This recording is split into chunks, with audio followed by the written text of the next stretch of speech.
Hello, hello, hello. Hi. I was going to say a happy Thursday. It's not, it's Wednesday, isn't it, Tara? Happy hump day. Cheryl's had another makeover today. She's looking sleek today. Gorgeous. I am with Tara Rule today, one of our friends. And today we are talking to you on Donna and Cheryl TV, keeping it real. We'll have to do Cheryl's little keeping it real, even though I look absolutely ridiculous. And we want to talk to you today about work-life balance. I mean, it's always a big topic, isn't it, Tara? But I think at the moment, just everyone's been home and they're worried about going back to work. And it's like, it's coming up a lot right now for people. Yeah, to me, I think it's always something that's relevant, whether it's, when you return from work after you've had a baby, whether it's just how you balance your life. I think it's always really relevant. But even more so, I think now we've got into some routines that we've loved. Like we have dinner with the kids every single night. And it's one of those things we're going, do we want to keep that? And we're like, yeah, actually we do. That's one thing. Yeah. So now got into the routine of the kids eating a bit later. So we're going, yeah, we'll continue that one. Oh, I love that. Well, have you been baking? Have you been going all Nigella on me?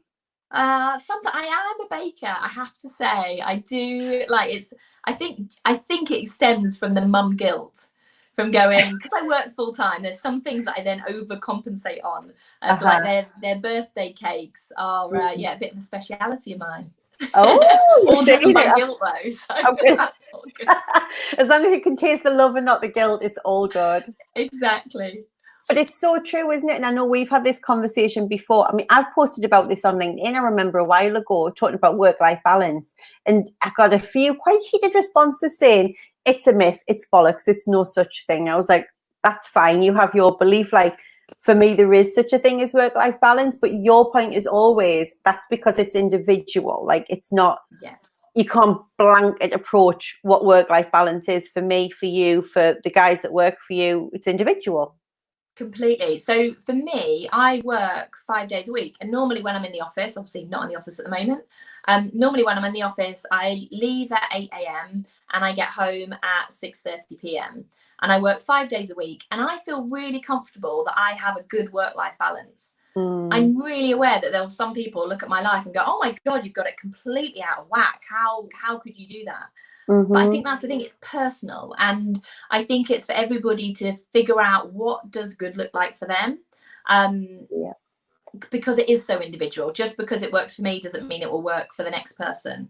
The other thing that I'm really conscious of with work-life balance is, because again, I've posted about work-life balance in the past, and often people talk about sacrifices.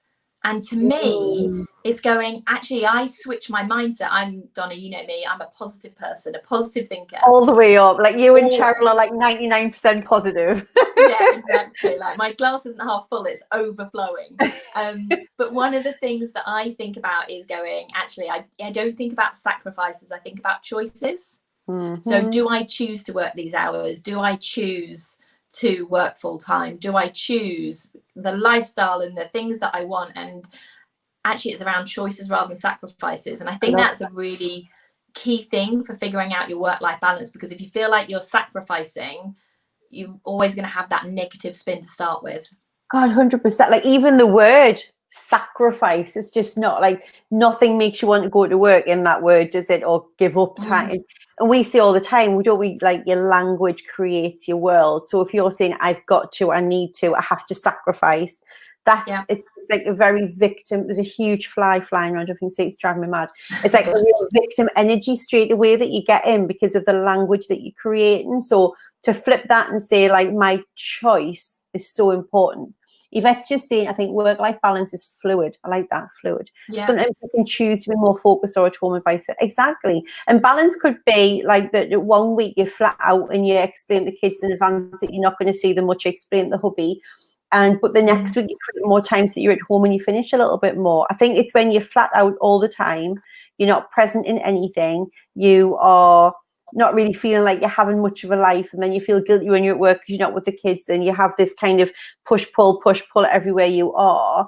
That to me is when it starts to cause constriction in your life, because you don't feel emotionally happy or fulfilled in any of those scenarios. Yeah, completely. And I think that piece around the being fluid is absolutely key, because I have a real, I call it a non-negotiable. I saw you post on Facebook about your non-negotiables. Yeah. That is the language that I use. Kind of, what are my non-negotiables? And when my eldest, she's now 9, I'm like, how is my baby 9? But when and we haven't aged a day, like it's a yeah, miracle. exactly. But when she started nursery at 8.5 months old, I was determined that I would be the one that would do nursery pickup. So not my husband, even though we worked equal distance. I was like, no, I will do pickup. So I was used to working till 7:30 every night. It was just the norm before kids, and then suddenly I had to leave at 5:30. Right. And I was like, oh, I feel like a part-timer. This is a bit strange. Weird. But it was my non-negotiable. I set it out right from the beginning, going, I will do the pickup. And I think the thing for me is going, I'd be slightly naive to think in the job that I do that I could leave the office at 5:36 and not look at anything again, and just it's not reality. But I make sure that I don't become into a habit of working every night. There will always be, right, I've got a deadline or a presentation, or I've got calls with the US. There'll always be something and some reasons, but making sure it doesn't become that habit that every night after dinner I log back on and start working. Being mindful of that.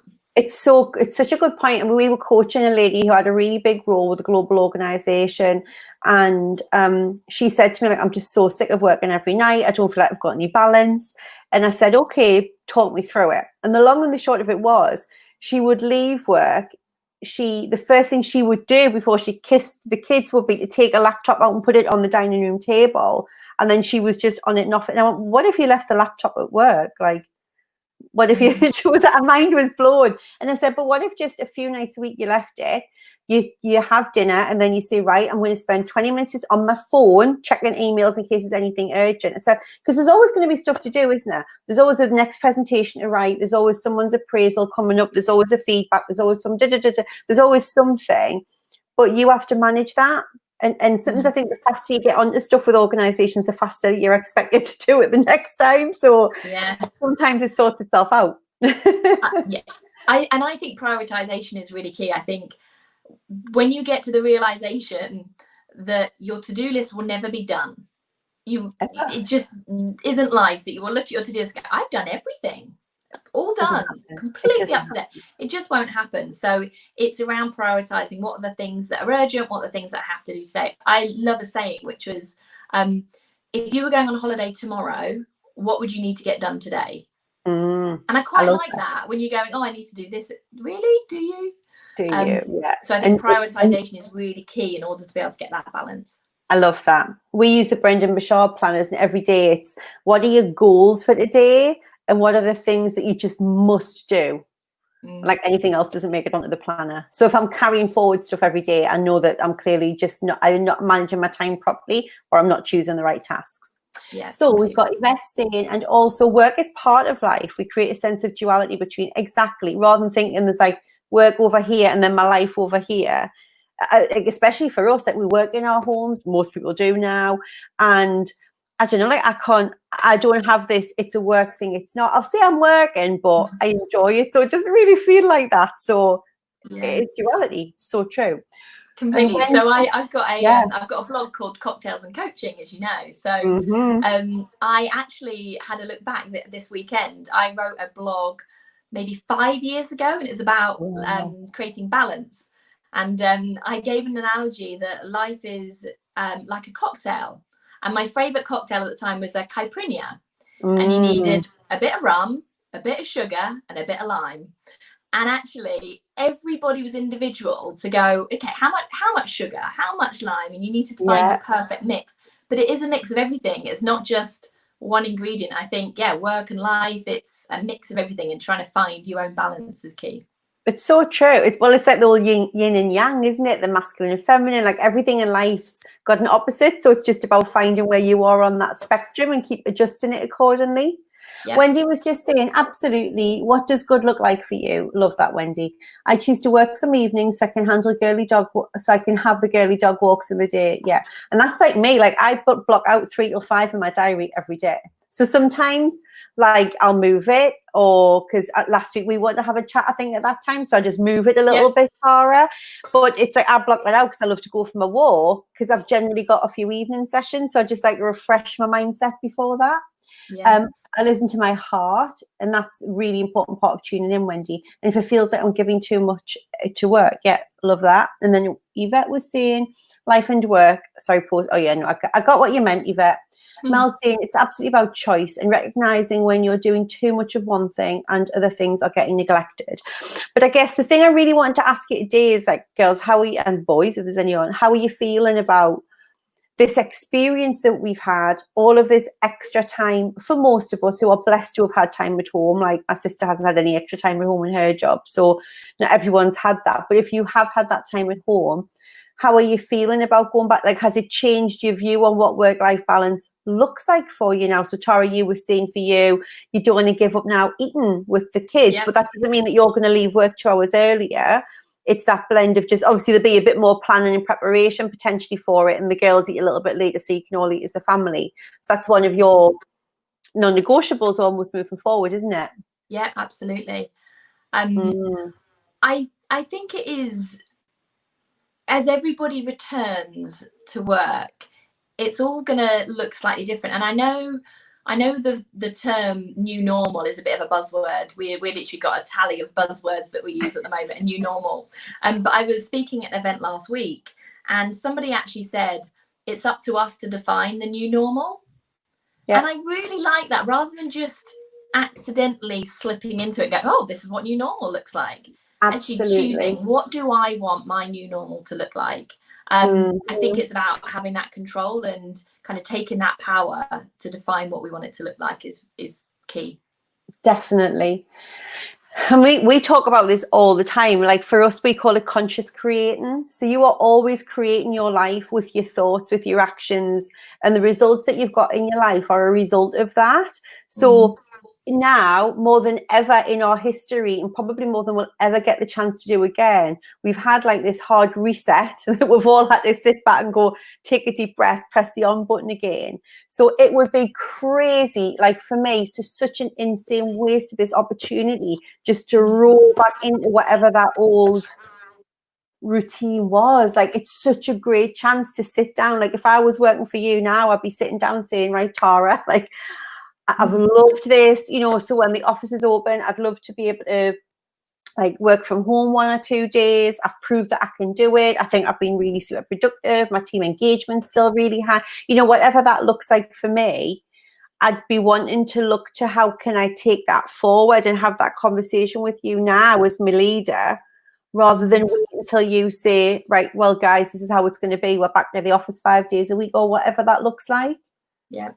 I think it is, it will definitely change. Like we've seen some of the big tech companies already announce that they're going to close offices altogether and they're going to allow people to work from home indefinitely. My last company, I worked at O2 for 11 years, and we were really forward thinking. So they already implemented, I left there 4 years ago, but a good few years before I left, they literally had a sign on the car park barrier saying, only come to the office if it's the most efficient use of your time. So they were really proactive working from home, but it was kind of quite abnormal rather than the norm. And I think there'll be a massive sway of actually people going, I can work from home, this does make sense. And I think in some industries, and literally from conversations that I've had this week, up until now, there has still been that old-fashioned mentality. Like I like to think it was old-fashioned as like you have to be present. Because I'm like you, I worked in Vodafone, so you could be anywhere, you could work virtually, but you like you have to be physically present for certain meetings. And I think now some organizations hopefully will have seen just how radically different and hopefully how much happier that people are when they're at home a little bit more and they've got a bit more time back that they're not spending jostling to get to an office on a train to be present for a 2-hour meeting, to then, like, I've done it before in jobs. I've literally gone to London to be present for a meeting for 2 hours and then had another 5-6 hour journey home again. Like, it's insane. Yeah. Whereas now, you know, you have all of this technology. We've got to get good at using it, right? And it will save a fortune. It must save a fortune for organizations. Yeah, I dread to think how much. Absolutely. So and I much. think it's the role for me and other leaders to also recognize, for some people, life has now switched. So kids gone back to school or childcare back in place. But I think also to recognize that that's not everybody's case. So my team, we had a team call earlier this week, and I did a kind of spot poll, whose kids are back at school, and there was only 2 of us out of 15 whose children were actually back at school. Other people go, no, schools haven't opened, or they're only open for 45 minutes, and even if schools are open, they close again in 2 weeks for some holidays. Exactly. Yeah. So I Which think is also being aware, a big worry, that isn't it? Yeah. it's not back to normal at all. Far from it. And Caleb's not back at school and won't be back at school, and we still haven't had confirmation about September, whereas Neil potentially will be back at work in August.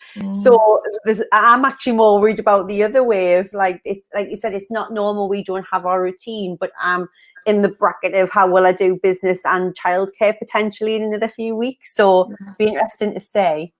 I'll need more hair dye for the greys. Wendy's just saying work-life balance also sounds like you don't like work. No, I agree. And I love mine. And we'll love it even more when it's my own heartfulness business. I know, I'm so excited for this, Wendy. Boundaries comes to mind. It is boundaries.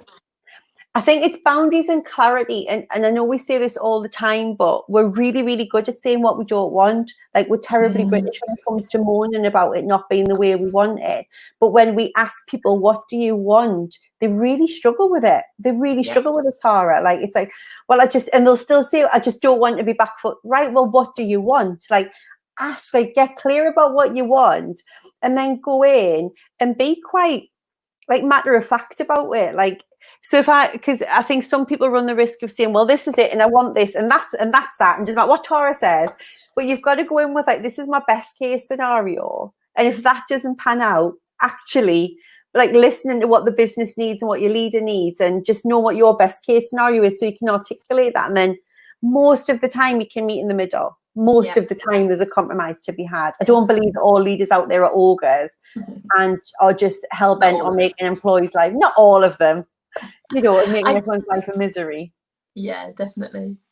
I think also, you and I both know from coaching, when you ask somebody what do they want and they go, I don't know, often they're the question, go, right, let's get to the bottom of this then. Let's not just let you off the hook for saying you don't know.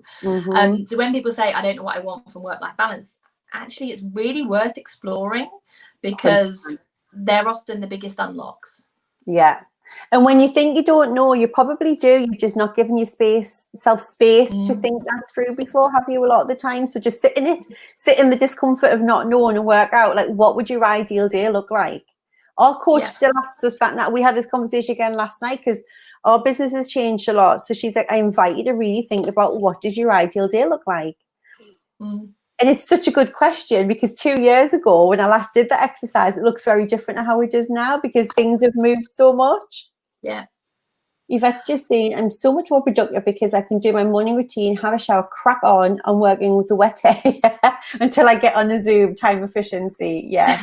This is completely true. Not having to wash my hair every other day is an amazing. I've washed it today. I hope you're gorgeous. Gorgeous. And then Mel was just saying, time at home is unable to slow down, have more time to eat well, exercise, be with the children, and don't want to give any of that up, and want to be more flexible where I work, but not when. I don't currently work on an evening, but that's negotiable unless it's life or death. Exactly. So it's just having that bit of bandwidth to explore. And Wendy's just saying, I've worked harder than ever. I know, me too. In lockup. I love that. Trying to keep the company afloat. Universe sent me Donna and Cheryl. And coaching, so I've managed the Real You coaching, because Wendy's in our program, and I've managed to find the time to refocus and reduce my day job from September, which is amazing. Well done. Lockup has been a godsend in terms of stopping and reflecting. Wet hair working is great. I agree. I think as well, in the sense of the productivity, it's if you can find something you're really passionate about and make sure that you spend time on that area. So for me, it's helping people, coaching people. That's the bit that gives me energy. And I used to feel guilty. So if I coach somebody, I'd go, oh God, I've got loads of deadlines, but I've just spent an hour coaching somebody. I really should have been doing something different because this isn't technically my day job. And I used to feel guilty. But actually, I then had a real switch to go, I am far more productive on the rest of the day if I started off coaching someone for an hour than if I'd have just gone straight into reading emails. So I think it is around, I call it find your sticky toffee pudding, but find the thing that you go, oh yes, I'll always find room for that. And if you can spend just a little bit of time every week or every month on that, then you'll actually find that you have more energy to be more productive. So it's kind of works the wrong way around because you're trying to squeeze in another thing, but you then become more productive on the day job, I find. I love that. It's like finding your rhythm, isn't it? And knowing you and what gives you energy. So do what Tara said. Get really clear. Think about what your opportunities are and start having the conversations now before it's kind of, right, everyone back to work and you don't have the choice. Get clear on what you want and start asking for it now and really reframe that language that you use. And Tara, we need to think up a different phrase than work-life balance, because I don't think anybody really likes it. I don't think anyone likes it. And it's one of the things that most people, when they come to us for coaching, say that they want. So there's clearly an issue with it. So, but thank you so much for joining us today. And Tara, thank you for bringing a whole audience with you. Yes. Look at that, people. My We've got 6-year-old cheerleaders. set up all of her teddies. And afterwards, I have to go through every single one and say what they were doing, how cheeky they all were. I love it. I love it. Right, guys, I'll jump over to the Soul System in 5 minutes and let us know your takeaways from today. Let us know your thoughts. And if you're watching on catch up, still get accountable and pop them in there, what you're going to do differently. Have a fab rest of Thursday. See you soon. Thanks.